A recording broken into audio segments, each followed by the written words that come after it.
Hello बच्चों, ये आपकी वर्कशीट 19 है। क्लास 7 की। डेट है 1/12/2020। आपको जो टॉपिक दिया है वो है घात घातांक। आपने पहले भी पढ़ लिया है, ये पहली वाली वर्कशीट में भी आपका स्टार्ट हो गया था। तो यहाँ पर आपको बताया है, जैसे कि हम जानते हैं कि 4 गुणा 4 4 की घात 2, ठीक है, क्योंकि आधार हो गया 4 और 2 बार है, दोनों की घात एक एक है, तो दोनों की घात जुड़ जाएगी, वो हो जाएगी 2। फिर 4 गुणा 4 मतलब 4 की घात 3। ऐसी अगर हम दोनों को रखना चाहें एक साथ, ठीक है, अगर हमारे पास दोनों एक साथ आ जाएं, 4 की घात 2 भी और 4 की घात 3 भी, तो आप क्या करेंगे, 4 की घात 2 गुणा 4 की घात 3 मतलब कितने चार हो गए, 1 2 3 4 5, तो ये हो जाएगा 4 की घात 5। तो इसका मतलब यहाँ पे सबकी घात एक एक है, 4 की घात 5 हो गई, यहाँ पर आ गया। इसका मतलब हमने दोनों घातों को क्या करा है, प्लस। 4 की घात 2 प्लस 3 मतलब हमने इसको और इसकी घात को दोनों को प्लस कर दिया। तो यहाँ पर यही आपका क्वेश्चन था, ठीक है। अब जो दूसरा है उसमें आपको यहाँ पर आपको ये पता चल रहा है, जब एक ही आधार वाली घात गुना होती है तो उसके घातांक जुड़ जाते हैं, ठीक है। मतलब अगर घात एक ही, अगर आधार एक ही है, जैसे दोनों में यहाँ क्या है, आधार 4 और घात अलग अलग है, तो इसका मतलब एक ही आधार लेकर हम दोनों घातों को प्लस कर सकते हैं, ठीक है। तो यहाँ से आपके पास एक ये फॉर्मूला मान लीजिए, जो भी मान लीजिए, ये आपके पास आ जाता है, एक की घात m गुणा एक की घात n। जब आधार एक जैसा है, यहाँ पर आधार है a और दोनों की घात है, एक की m है और एक की n है और दोनों गुणा हो रहे हैं, तो इसका मतलब m प्लस n हो जाएगी, ठीक है। तो आपको ये याद रखना है अच्छे से। जब दो जो है आधार, एक ही आधार वाले घात गुणा हो रहे हैं, तो इसका मतलब हमें दोनों की घातों को जमा करना है, ठीक है।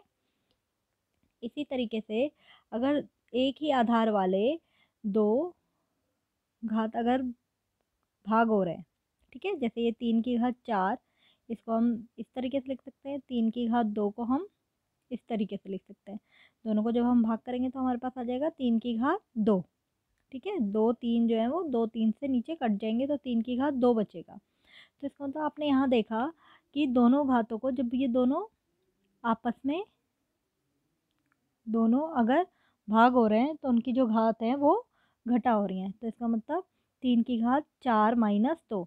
तो यहाँ से हमारे पास ये चीज़ भी आ जाती है कि अगर एक ही आधार वाले दो पूर्ण संख्या, अगर जो भी हैं पूर्णांक, वो अगर भाग हो रहे हैं तो उनकी जो घात होती है वो आपस में घटा होती है, ठीक है। यहाँ पर प्लस होती है, यहाँ घटा होती है। जब गुणा होता है तो प्लस होंगी घात, जब भाग होगा तो घात जो है वो घटा होंगी, अगर आधार एक जैसे हों, ठीक है। आधार ध्यान रखना एक जैसे हो तो ही हम ये कर सकते हैं। अब दूसरा है 2 की घात 3, फिर 2 की घात उसी पर ही 2 की घात 3 और उसी पर ही आगे आ गया आपका 2, ठीक है। तो यहाँ पर एक ही आधार पे दो दो घात हैं। जब एक ही आधार पर दो घात होती हैं तो हम उन दोनों को गुणा कर देते हैं, ठीक है। तो ये आ जाएगा 2 की घात 3 गुणा 2, जो हो जाएगा 2 की घात 6, ठीक है, एक ही साथ।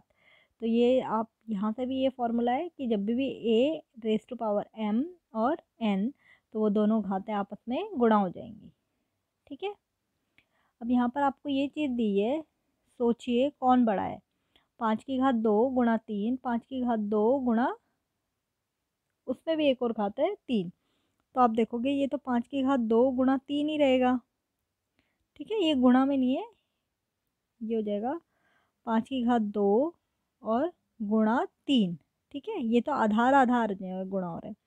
आप इसको देखोगे तो आप इसको क्या लिख सकते हो, 5 की घात 6 बन जाएगा ये आप, ठीक है। तो आपको वैसे ही पता चल जाएगा कि ये ही बड़ा होगा, ठीक है। इसमें तो 5 की घात कितनी है, 2, और 3 से फिर गुणा हो रहा है तो इतना बड़ा नहीं होगा, ये ही बड़ा होगा, ठीक है। अब आपको समान घातांक और अलग अलग आधार वाले घातों को गुणा।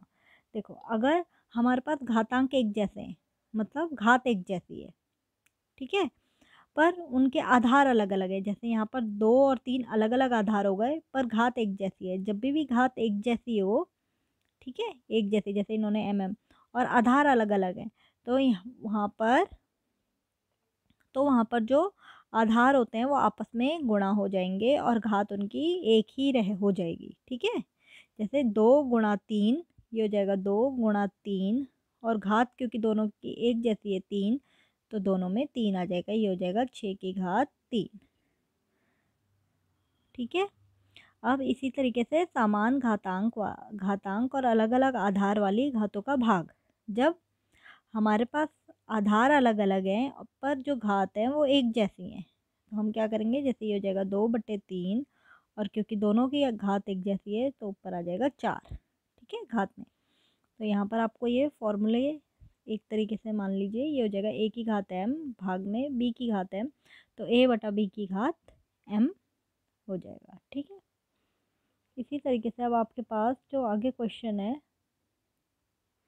वो है, किसी भी संख्या शून्य के अतिरिक्त पर घातांक 0 का मान 1 होता है। ठीक है, इसका मतलब ये है कि कोई भी अगर आपने कोई भी संख्या हो, कोई भी संख्या, ठीक है, उसमें अगर कोई भी संख्या में अगर 0 है, ठीक है, कोई भी 100 की घात 0 ले लो, A की घात 0 ले लो, B की घात 0 ले लो, X की घात 0 ले लो, जिसकी भी घात 0 है उसकी हमेशा मान जो है वो 1 होगा। ठीक है, तो यहाँ पर 2 की घात 0, 3 की घात 0, मतलब अगर 2 की घात 0 है तो ये भी 1 हो गया, 3 की घात 0 है ये भी 1 हो गया, 4 की घात 0 है ये भी 1 हो गया, और तीनों आपस में क्या हो रहे हैं, प्लस। तो इसका आंसर क्या हो जाएगा, 3। ठीक है, आपको ये चीज़ बहुत अच्छे से ध्यान रखनी है, किसी भी संख्या की घात में अगर 0 लगाए, चाहे वो कितनी भी बड़ी हो, अगर मैं ले लूँ 1000, इसकी घात अगर मैं 0 बना दूँ तो इसकी जो मान है वो भी 1 हो जाएगा। ठीक है,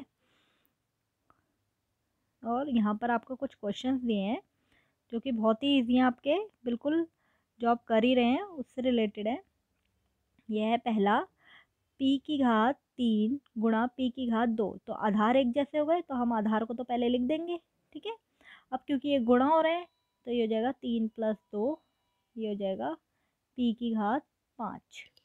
ठीक है, इसी तरीके से -4 की घात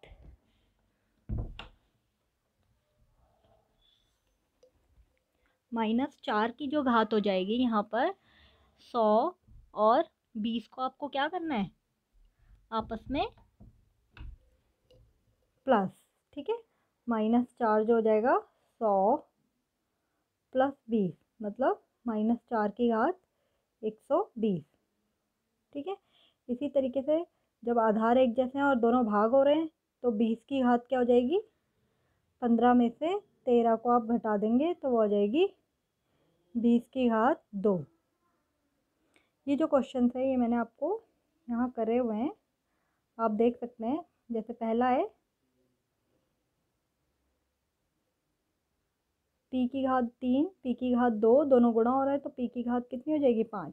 -4 की घात 100 गुणा -4 की घात 20, तो दोनों घातें प्लस हो जाएंगी तो हो जाएगा -4 की घात 120।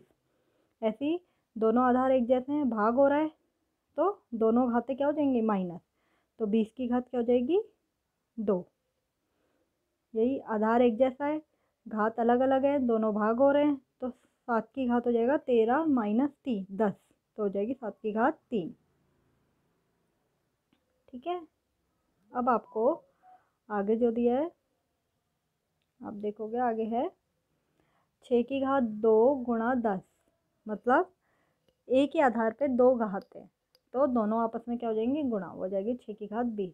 7 की घात 50 गुणा 2, तो ये हो जाएगी 7 की घात 100। ठीक है, अब आप देखो घात एक जैसी हैं और आपस में आधार अलग अलग हैं, तो ये आधार को गुणा कर देंगे हम, A गुणा T, और दोनों की घात एक जैसी है इसलिए 2। यहाँ पर भी आधार अलग अलग हैं तो दोनों को गुणा कर देंगे, और आधार एक जैसे हैं तो ये हो जाएगा 4, तो 2 तिये 6, क्योंकि दोनों ही माइनस में है तो ये प्लस का 6 हो जाएगा, 6 की घात 4। ठीक है। अब आप आगे है, आप देख रहे हो आधार अलग अलग हैं, घात एक जैसी है, तो घात एक ही हो गई, और क्योंकि दोनों भाग हो रहे हैं तो 2/b हो जाएगा। ऐसी घात एक जैसी है, आधार अलग अलग है, भाग हो रहे हैं, तो 5 में से भाग करेंगे -2, 5/-2, और जो घात हो जाएगी वो दोनों की एक हो जाएगी, वो होगी 6। ओके स्टूडेंट्स, अगर आपको इन क्वेश्चंस में कोई भी क्वेरीज है, प्रॉब्लम है, तो आप कमेंट बॉक्स में कमेंट करके पूछ सकते हैं।